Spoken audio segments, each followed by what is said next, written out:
Explosion! This is Actar's reviews, from anime to figures and beyond.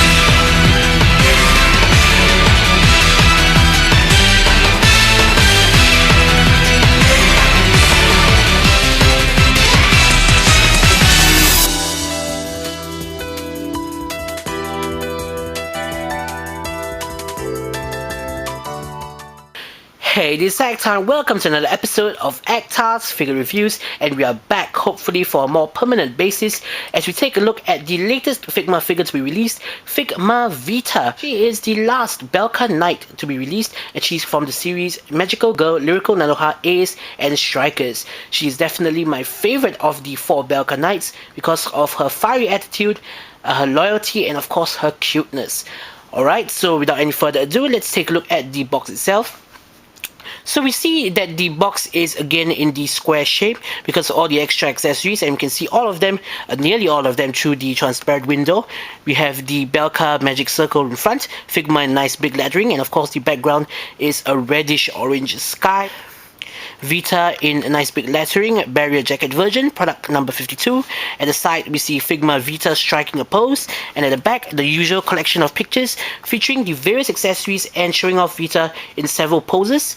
And at the side, Figma in a nice big lettering once again.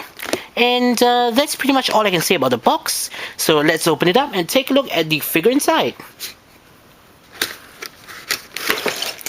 And here we have Vita and all of her accessories laid out very nicely in this clamshell plastic packaging. Without any further ado, let's open this up and take a closer look at the figure and all of its accessories. And here we have Figma Vita in all of her figure glory. And like all the other Figma figures, the figure is once again fantastically detailed. It's really accurate to the original show counterpart.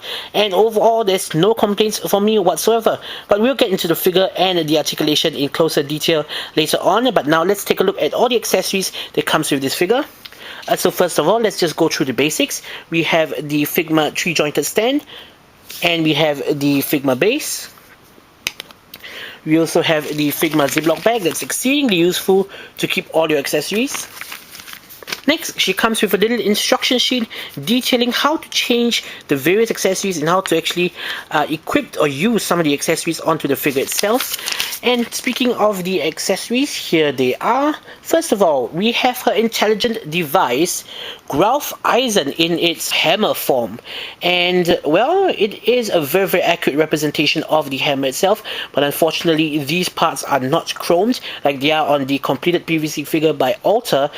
I would really have loved it if it was chromed, but unfortunately it isn't, and well, it still looks good nonetheless. It's a pretty good representation of the hammer itself, and it's really nicely detailed from all the little holes.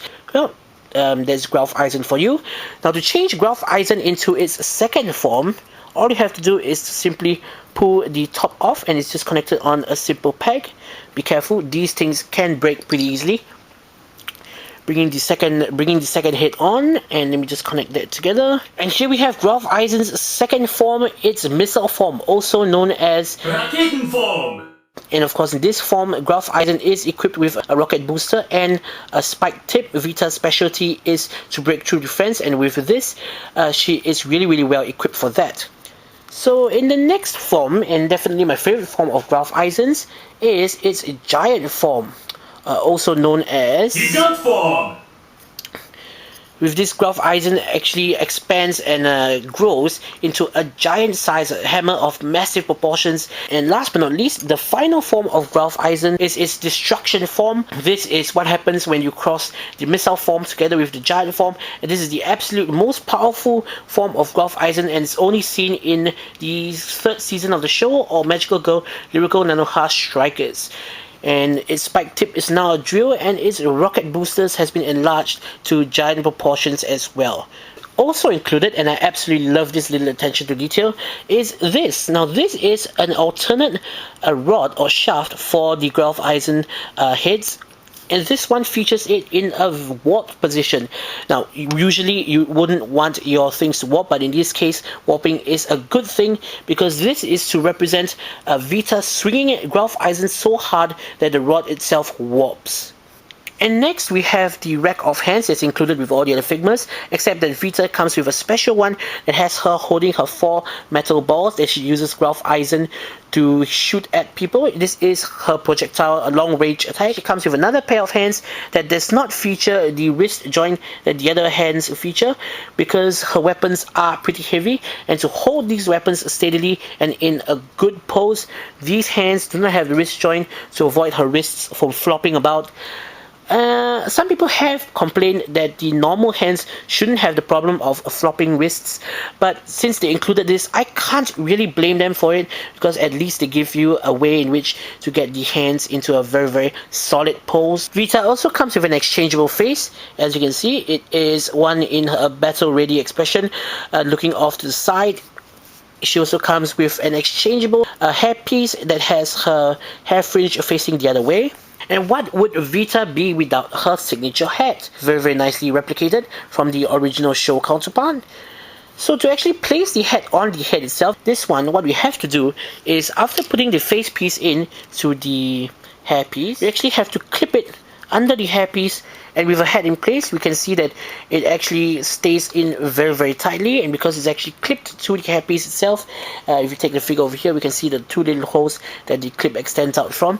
This will make sure that the hat will not drop out under any circumstances, unless of course you pull the hair fringe out.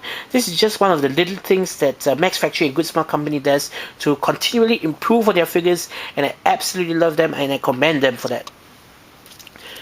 Now, bringing the figure back, we can see that Figma Vita is once again exceedingly well detailed, and as I've said previously, she's one of the 4 Belka Knights first introduced in the Ace series, and my absolute favorite knight. Let's take a look at the articulation of this Figma figure. For her head, she can move left and right, and you can move her head forwards and backwards, but unfortunately her ponytails, her pigtails actually get in the way of the neck articulation, so she can't move her head up that much or at all. However, talking about the pigtails themselves, they are actually individually articulated, so you can pose them in whatever position you want to match the position that she's in, like for instance jumping, flying, so on and so forth. Nice addition there. Her forearms, forwards, backwards, in and out. You can rotate just below the shoulder. You can move forwards and backwards. Her wrists turn, swivel side to side, move forwards and backwards. She actually has 2 joints, one in her chest. I do suppose this is actually a chest joint, as you can see, just below her top button.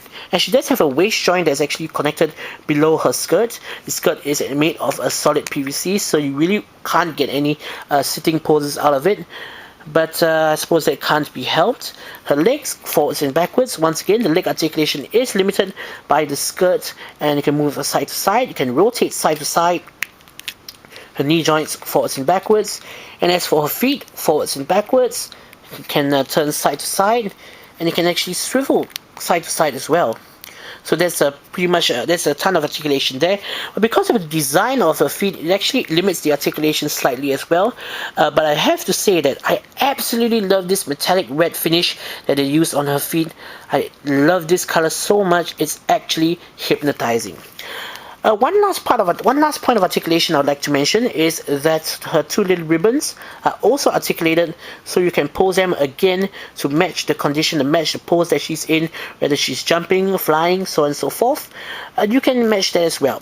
So basically, practically everything on this figure is poseable, but unfortunately, due to the design of the figure itself, some of the points of articulation are hindered. And one more thing I nearly forgot to mention is that her barrier jacket, her outer jacket I should say, her vest, is made of soft PVC.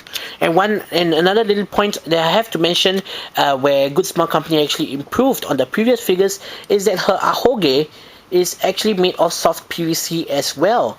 And this is such an improvement over the Konatar's ahoge, because a lot of people have been complaining that these tend to break off very easily.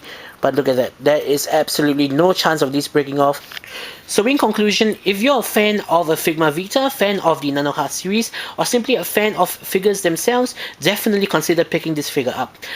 In my opinion, this figure is definitely the best figure of Figma Vita that you can get, in terms of posable figures that is. CM Corporation has released another posable figure of Vita prior to this one, but in terms of price, in terms of accessories, I would say that Figma Vita is definitely the better figure and the one to get. There we have it. So this is Actar saying, See you guys in the next episode.